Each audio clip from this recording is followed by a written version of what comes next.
travels across Asia while the fight over tax reform heats up here at home. If we get this through, and I think we will, you're going to see this economy take off like a rocket ship. This is a shell game, a Ponzi scheme that corporate America will perpetrate on the American people. We go to Capitol Hill for a wide-ranging interview with House Speaker Paul Ryan. The prospects for the Republican tax plan. How certain are you that the House will meet the Thanksgiving deadline? The Russia investigation. Some Republicans are arguing the president should fire Robert Mueller. And the revelation the Democrats' 2016 primary contest may have been rigged. That the DNC, in effect, made a deal with Hillary Clinton. Paul Ryan, only on Fox News Sunday. Then terror strikes New York City again. Mr. President, do you want the assailant from New York sent to Gitmo? I would certainly consider that, yes. But Senator Lindsey Graham accuses the White House of going soft. I hope President Trump will break the cycle of turning the war into a crime by declaring this guy a suspected enemy combatant. It's a Fox News Sunday exclusive, plus our Sunday panel on terror, Russia, and taxes. And our Power Player of the Week, becoming Mark Cuban. Prior to Shark Tank, I was the crazy guy that just screamed at the referees at the Dallas Mavericks games. All right now on Fox News Sunday. And hello again from Fox News in Washington. President Trump is 2 days into the longest and most crucial diplomatic trip of his presidency. He's meeting with allies in Asia, trying to rally support against a nuclear-armed North Korea. While back here in Washington, he leaves behind a fight over tax reform, indictments in the Russia investigation, and harsh words for his own Justice Department. We begin with Chief White House correspondent John Roberts, who's traveling with the president in Japan. With tensions over North Korea's nuclear program building, President Trump shows a show of force in his first official event of this Asia trip, talking to American troops at Yokota Air Force Base just west of Tokyo.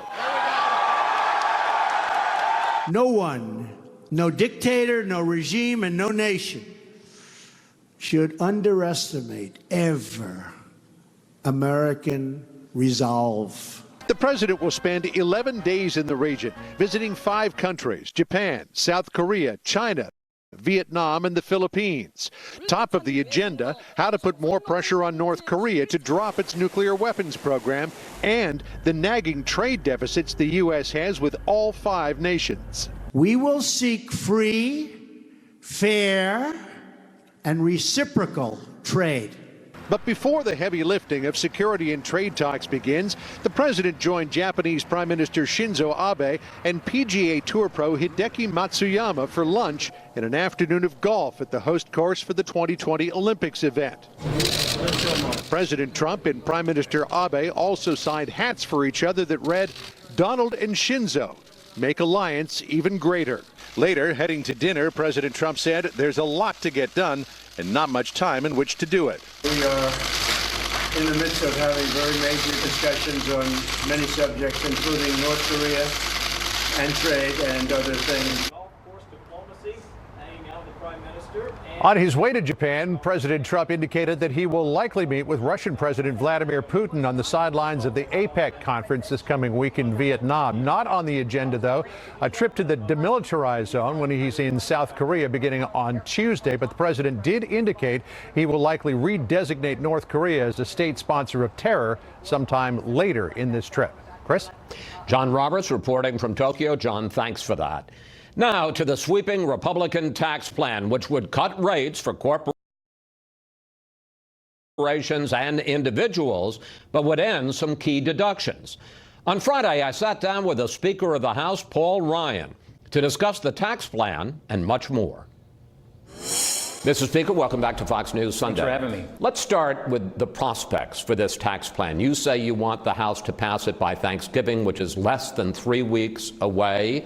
You also say the K Street is coming after us, the lobbyists and the special interests. So how certain are you that the House will meet the Thanksgiving deadline? I feel very good about it. I think our members are very excited about this. We're pleased with what we've rolled out. And this is what we said we would do when we ran for office in 2016. We have to have tax reform. We have to have tax cuts for people in the middle.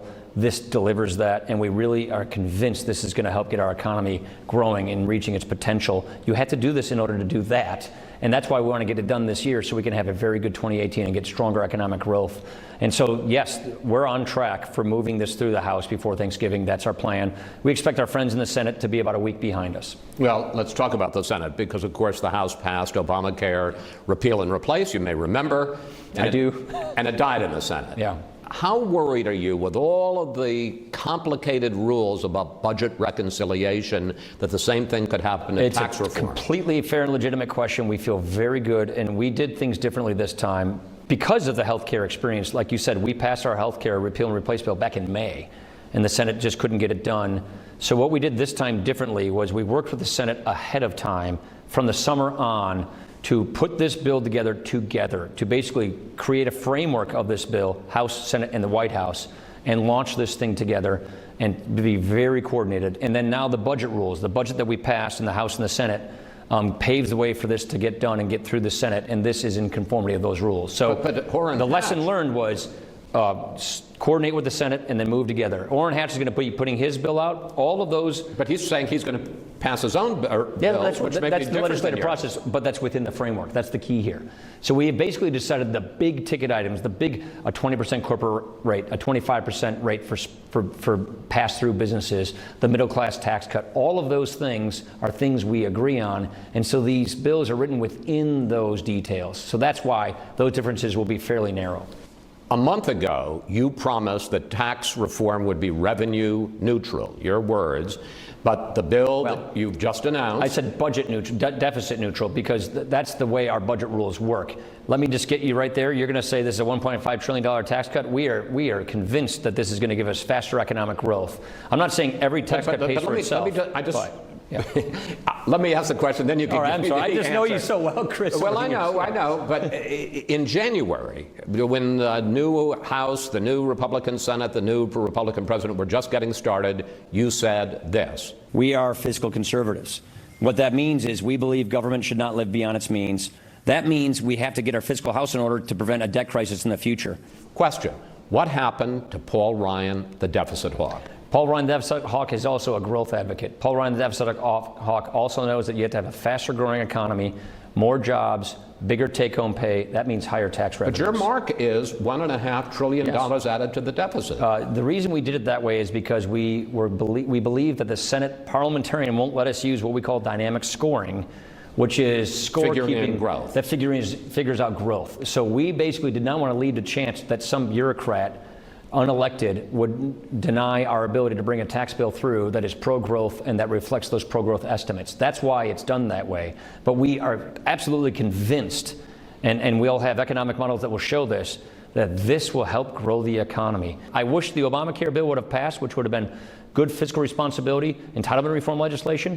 It didn't pass the Senate, it passed the House. We're just going to keep going at entitlement reform all the way down the road, but we're going to make sure that we actually get this economy growing, and this tax reform bill does that. Well, let me ask you about Obamacare, because some Republicans are saying that as part of tax reform, there's a discussion about repealing the Obamacare individual mandate, which would save about $400 billion, take it away from the deficit.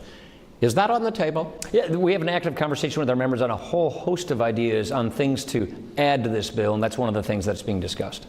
You say it's being discussed. So there is a possibility the House could pass as part of tax reform, doing away with the individual mandate. We're listening to our members about what we can do to add to this bill to make it even better. So that's among the ideas that a lot of members are suggesting that we could add to this bill to make it even better. But it's on the table for this tax reform bill. It's one of the things that people have been suggesting. That's what I'm saying. Then there's the question, who benefits? Senate Democratic leader Chuck Schumer said this about the bill. To pay for all the tax giveaways in their bill, the Republicans are likely to make it worse for the middle class. Not just not help them, but hurt them.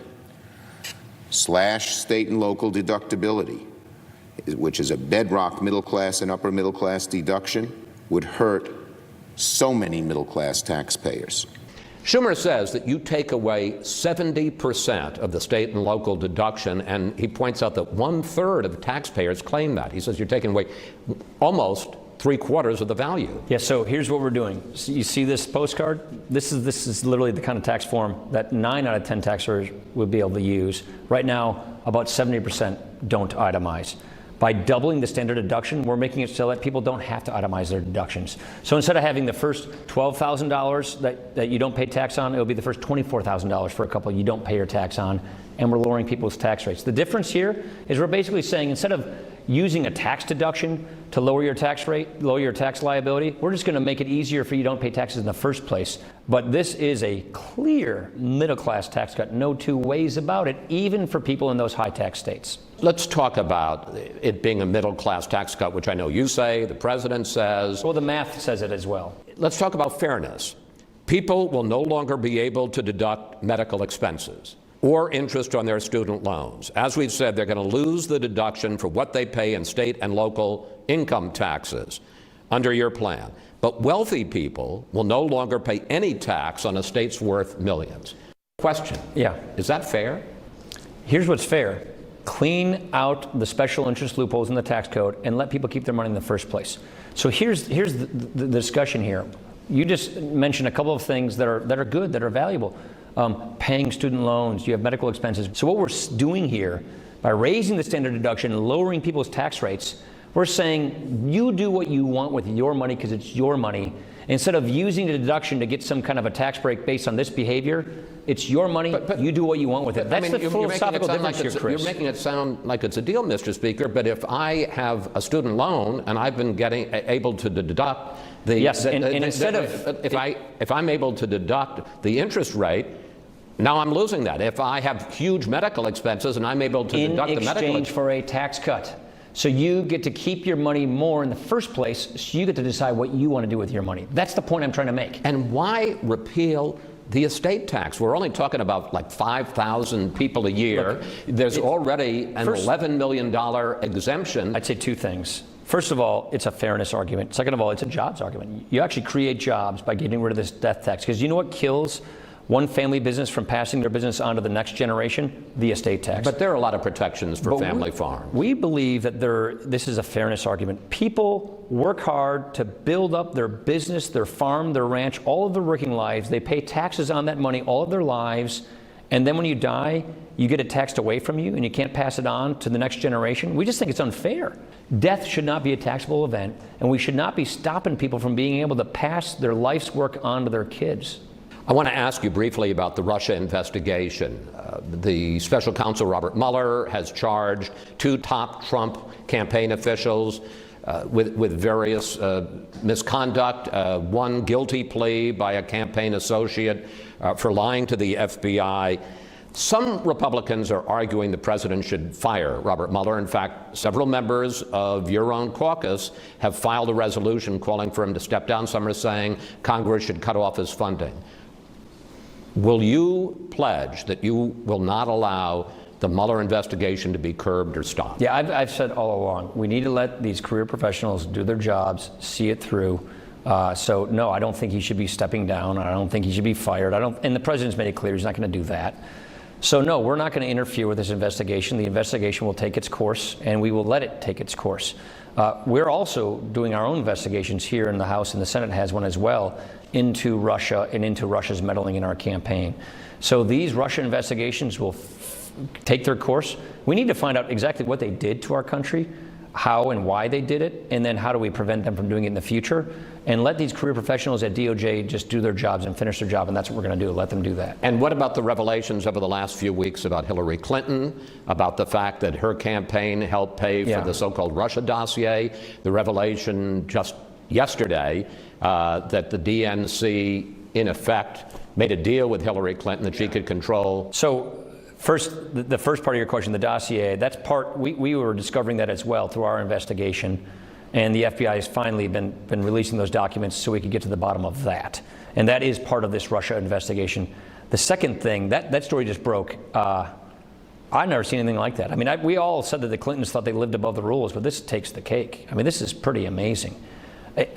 For them to basically be running the DNC in a primary, to see such a deck stacked is really pretty jaw-dropping to me.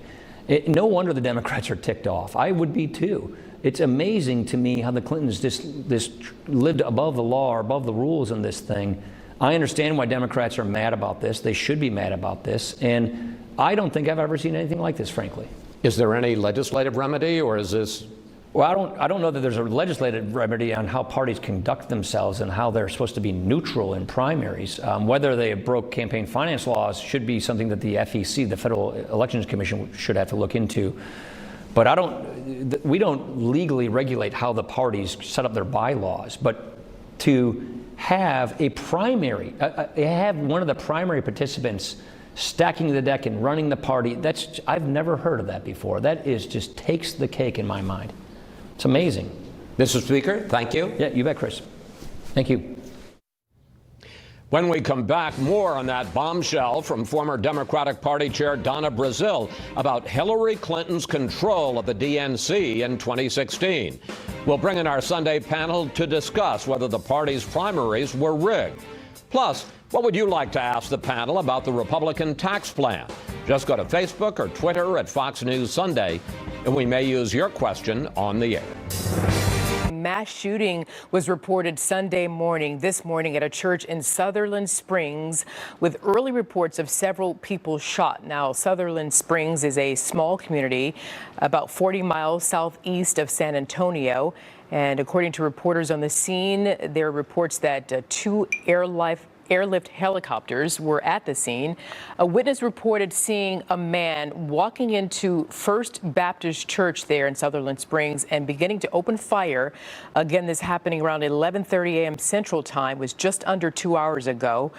There is a large response by first responders on scene, and we're getting reports that officers there on scene saying the shooter is dead and that there is no more of an active threat there. Meanwhile, we have several people being treated for gunshot wounds.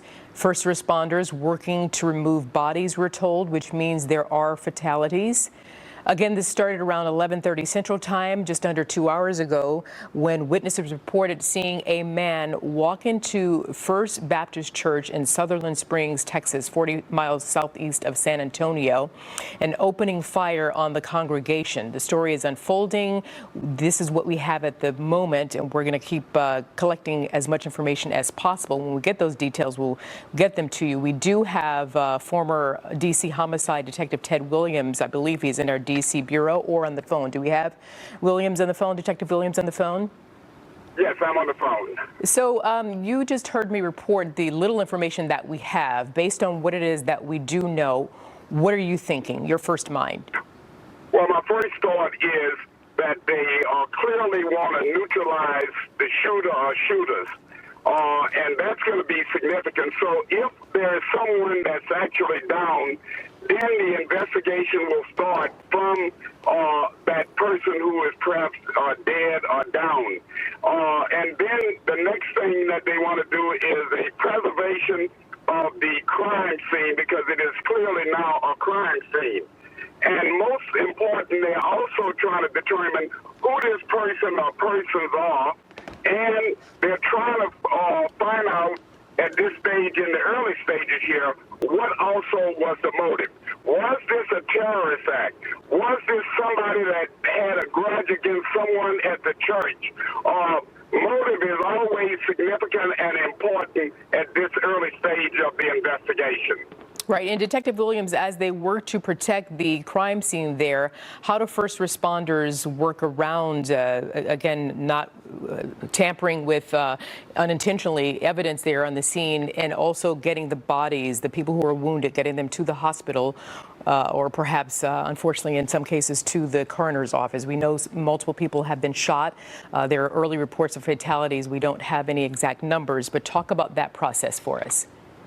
Well, foremost, you've got first responders that are responding there, and their first inclination and duty is to try to make sure that anybody who is injured is immediately given care.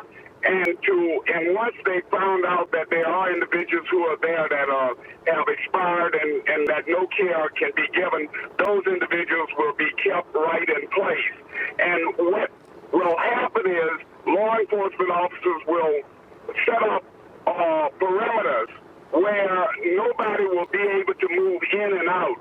In order to determine what has happened here, one of the things they're going to have to do early on is look at the various phone calls that they would have gotten from cell phones of individuals perhaps there at the church, because those first excited utterance will be the first indicators of what actually took place there on the scene. This is what law enforcement, unfortunately, because of terrorist acts around the country, they are pretty well educated on how to pursue these mass casualty scenes. So the big question here right now is, number one, if the shooter is actually down. Number two, what was the motive? And to preserve that crime scene. And of course, we're showing some video right now. It's a little bit shaky, but however, what you can tell from this video that it is, as we could figure, being in such a small town, that is a small church, which means that more than likely there is a small congregation. So Detective Williams, when you have the officers on scene, detectives on scene, I'd imagine they're going to go first to the people who are there at the church, the churchgoers, the ushers, the pastors, whomever was there, to ask them if they recognized the shooter, if they saw him, if they recognized him, starting there, and then where did they work from that point? Well, that's it. Once they have found out if anybody recognized the shooter, and once they have interviewed just everybody that was there, witnesses to a crime, so the law enforcement is going to want to view everybody that's on that scene. Once they've established perhaps who the shooter is, the next thing they're going to want to do is to try to talk to individuals to see if they know or recognize the person. Once they've made some kind of an identification, then they will spread out and they will perhaps, if the person is known in the community, they will move to that person's residence and to try to find other individuals outside even of the church community that would perhaps know the person. Anybody in the church community that would know the person, they would want to get as much information, and when I say the person, meaning the shooter, they would want to get as much information as they possibly can concerning that person. Right, and of course the local police department there working right away to more than likely go over to the hospital to also interview those who have been injured. How quickly would other agencies jump in on this investigation? Other agencies are there immediately. You've got ATL, you're going to have the FBI, you're going to have other federal agencies there. So this is not at this stage going to be left up to just the local police department in that venue. You're going to have quite a few law enforcement agencies there.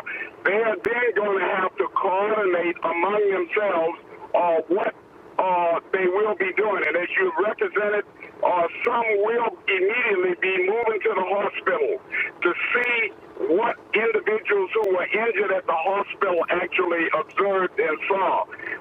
It is critical and significant that at the early stages of the investigation like this, that once the shooter has been neutralized, that they then interview any individuals that are on that scene. And Detective Williams, as we're looking at this preliminary video that we're getting from the scene, I want to remind everybody what we're looking at and reporting on: a mass shooting happening this morning at a church in Sutherland Springs, just 40 miles southeast of San Antonio. Early reports of several people shot, and reporters on the scene saying that there were 2 Air Life helicopters there.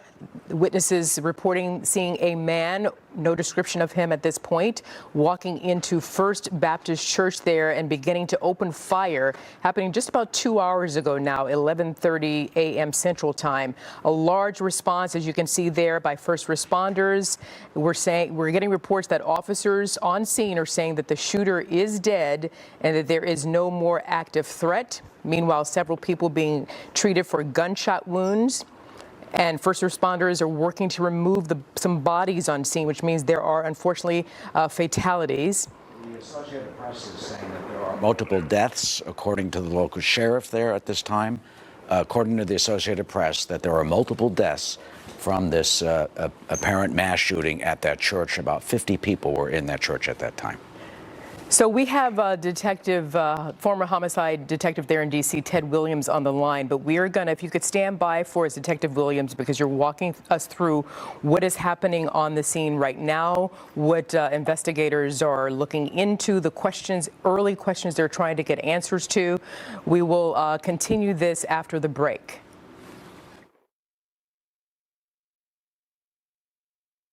Report that there's been a mass shooting in a church in Texas. This is happening in Sutherland Springs. It was the Baptist church there in Sutherland Springs, and the reports say several people have been shot.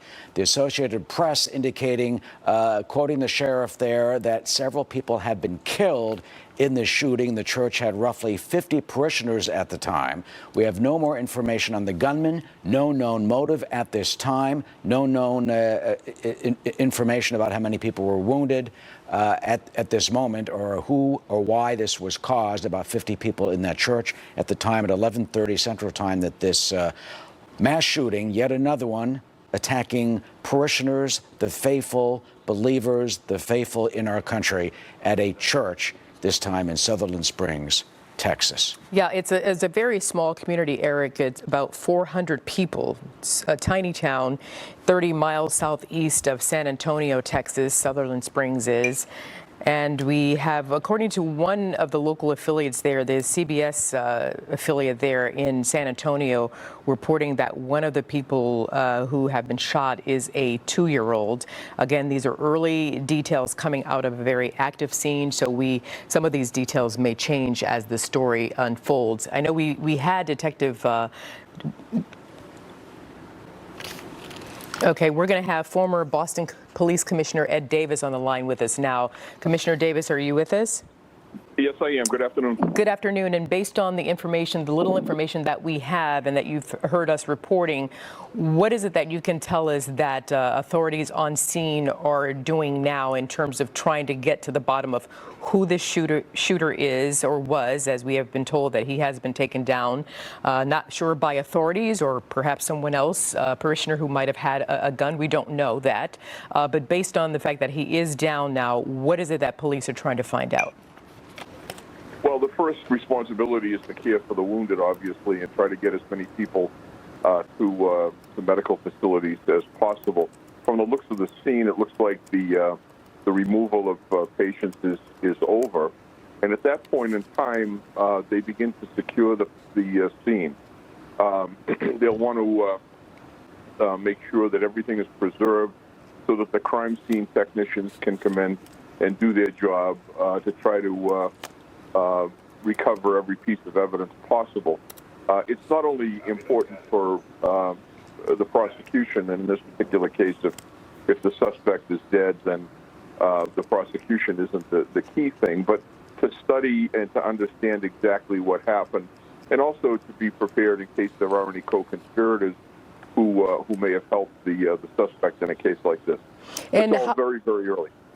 I beg your pardon, sir. And again, we just reported that Sutherland Springs, 30 miles southeast of San Antonio, Texas, a very small community, about 400 people. So chances are there will be someone there who not only knows the shooter, could possibly have had conversations with the shooter leading up to today. How does that play into the investigation, considering it is a very small town? Well, the smaller the town, the more difficult it is to get resources there. But frankly, it's probably easier to determine exactly what the suspect was doing and who he was in contact with just before the incident happened. They'll be working on pushing forward a conventional investigation, which means they'll be talking to witnesses. They'll be looking for any kind of clues that may be available from the suspect's telephone. They'll be exploiting his computers. They're certainly securing his home right now and making sure that no evidence is destroyed. And then they will meticulously pick through all of the witness statements, the potential evidence on cell phones and communications devices, as well as his home computers, to see exactly who he was in touch with and what drove him to this. And Commissioner Davis, this is happening at the First Baptist Church there in Sutherland Springs, Texas. Anything to glean from that, the location of the crime? Well, we've seen incidents happen in churches and other places of worship over the course of the last couple of years, and it's hard to determine exactly what the motivation would be. Is it racial? Is it religious motivated? Is there something else that happened inside the church? So it's really too early to tell right now without having some information on who the suspect is. Chief, it is not a large church, obviously, as we've been saying. It's a very small town. We had the horrible situation in Charleston. At that church back in 2015, Dylan Roof, 21 years old, convicted, sentenced to death for that, racially motivated in that case. We don't know what the motivation was here.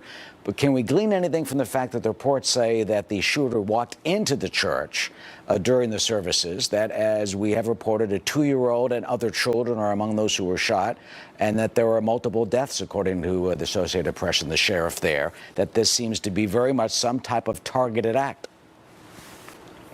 Yes, it does. I mean, clearly, to target a place of worship when people are inside on a Sunday is a terrible situation. But it's hard to say exactly why someone would do something like this. The motivations can be across the board, and it's really very early to be trying to draw a conclusion at this point in time, except to say this is obviously a terrible tragedy for the town and the church. That it is. We've been so rocked, of course, by the terrorist attack that happened in New York just this last week. Texas Governor Greg Abbott tweeting that, quote, "Our prayers are with all who were harmed by this evil act." He calls it an evil act, and our thanks to law enforcement for their response. Chief, what are they doing in terms of what we are told is now the suspect, who is dead, apparently taken down by police, to try and find a motivation for this? Well, a lot will be able to be determined from who the person is and what their recent past history has been. A lot of times, the police already know of these individuals and have had some indication that they may be trouble in the past. Every once in a while, you run into somebody that is not under police suspicion or surveillance, and then it's time to start to talk to all of their acquaintances and friends to determine exactly what was going on. Is there a mental health component here? Again, it's very difficult at the very first hour of an incident like this to try to put that together, and I don't want to jump to conclusions. But there are many avenues of investigation that are being pursued right now by the authorities, and there'll probably be either a sheriff's office or a state agency like the Texas Rangers involved in the follow-up to this. This apparently was the 11 a.m. service at the Baptist Church, the First Baptist Church in Sutherland Springs. They had a morning worship service. They greet visitors and visitation, and they have a Sunday evening service, or one had been scheduled for later on tonight. So your heart really goes out to the poor people, the parishioners of that church and of that community, Chief. And your thoughts on what we as a nation have gone through recently with these type of attacks, church shootings, the terrorist attack that we saw, and what we've been undergoing recently from a law enforcement point of view. Well, it certainly is a terrible and uncertain time, and the phrase "is nothing sacred" keeps coming to mind when you see something like this happening at a house of worship. You wonder what motivates someone to have that kind of hatred towards fellow human beings. But unfortunately, we're in a cycle right now where each shooting seems to be worse than the last. Each incident seems to be more outrageous than the last incident, and I think it's time for some introspection and try to study to see exactly what is happening to society to cause this to occur. Multiple victims shot, early reports of fatalities. Numbers are undetermined at this early hour in this story. Commissioner Davis, talk to us a bit about the investigation. Obviously, they want to protect the